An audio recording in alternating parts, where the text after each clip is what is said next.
In today's video, I'm going to show you how to remove or adjust the 5-minute limit in AnyDesk by changing the access and auto disconnect settings. This is really useful if your remote sessions keep dropping too soon and you want a smoother, longer connection for work, support, or personal use. If this video helps, make sure to hit the like button and subscribe for more simple tech tutorials. Now let's get into it. First, open AnyDesk on your computer and wait for it to load completely. Once the main window appears, look for the menu icon in the top right corner of the screen. Click that menu, then open Settings. This is where you'll find the options that control how AnyDesk behaves during a remote session. Inside Settings, click Access. The Access section is where you can manage permissions and connection-related behavior.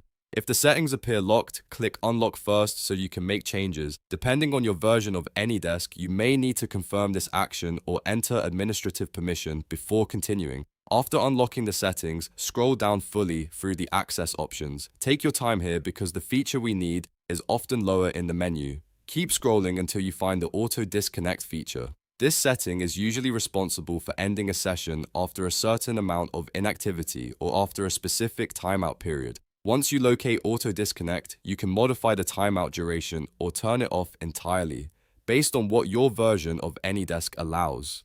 If you want longer sessions, increase the timeout of value. If your setup gives you the option to disable it completely, you can do that as well. Just make sure you understand the impact because turning off automatic disconnects may keep sessions open longer than expected. After making your changes, go back and confirm that the new setting has been saved. In many cases, the adjustment applies right away, but it's always a good idea to test it with a new remote session to make sure the 5-minute limit is gone or extended the way you wanted. If you still notice disconnects, double check that you changed the correct access setting and that your AnyDesk installation is fully updated. Some versions may display the option differently, so look for anything related to timeout, auto disconnect, session limits, or idle disconnect settings. And that's it. You've now learned how to remove or extend the 5-minute limit in AnyDesk by adjusting the access and auto disconnect settings. If this tutorial helped you out, please like the video, subscribe to the channel, and turn on notifications so you don't miss the next helpful tech guide. Thanks for watching, and I'll see you in the next one.